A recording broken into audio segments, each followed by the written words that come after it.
नमस्कार बंधुरा आपनादेर सबाइके स्वागत आमार channel Anus cooking and blog चैनेले।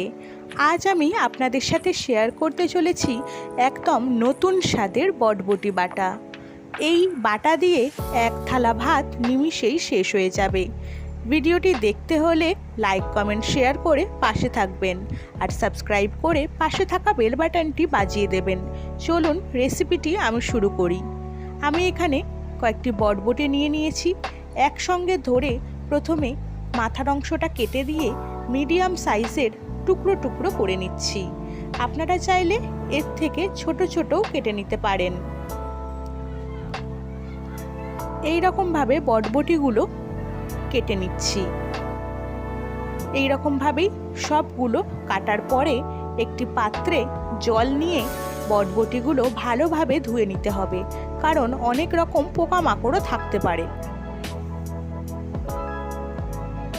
বটবটিগুলো ভালোভাবে ধুয়ে নিয়েছি। অন্যদিকে কড়াই বসিয়ে দিয়ে ছোট বাটির এক বাটি জল গরম বসিয়ে দিলাম। সঙ্গে দিয়ে দিলাম অল্প একটু লবণ।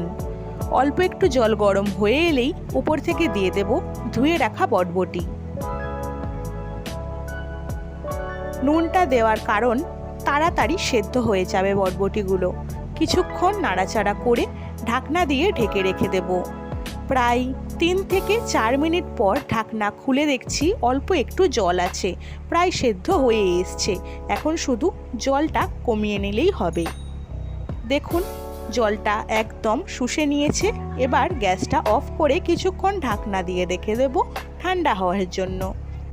উপকরণের মধ্যে নিয়ে নিয়েছি 7-8টা রসুনের কোয়া আর একটা বড় সাইজের পেঁয়াজ কুচি।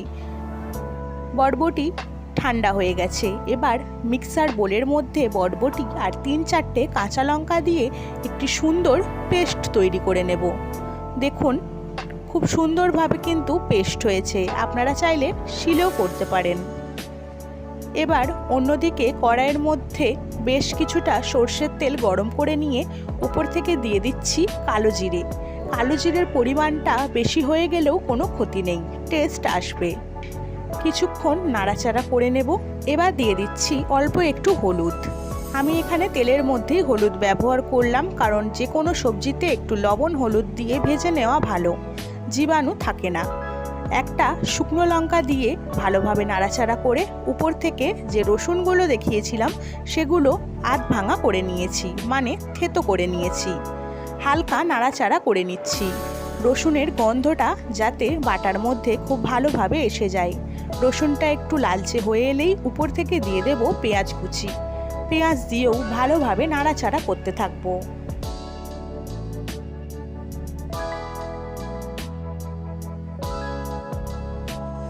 দেখুন পেঁয়াজটা বাদামি হয়ে এসছে। এবার উপর থেকে পেস্ট করে রাখা বটবটি বাটা দিয়ে দিচ্ছি। বটবটি দিয়ে ভালোভাবে পেঁয়াজ রসুনের সাথে মিশিয়ে নেব। এই সময় গ্যাসের ফ্লেমটা হাই করে নিয়ে ভালোভাবে মিশিয়ে নিতে হবে। অনবরত নাড়াচাড়া করতে হবে। যখন বুঝবেন কড়াইয়ের নিচে হালকা হালকা লেগে যাচ্ছে, তখন ভালোভাবে নেড়েচেড়ে তুলে নিতে হবে। যখন কড়া থেকে একদম বটবটি বাটা ছেড়ে দেবে, তখনই বুঝবেন আপনাদের বটবটি বাটা একদম তৈরি। তখন কালারটাও একটু চেঞ্জ হয়ে আসবে। দেখুন তৈরি হয়ে গেছে আমাদের বটবটি বাটা। গরম গরম ভাতের সাথে অত্যন্ত সুস্বাদু একটি বাটার রেসিপি। ভালো লাগলে লাইক কমেন্ট শেয়ার করবেন আর এই রকমভাবেই আমার পাশে থাকবেন। ধন্যবাদ সবাইকে।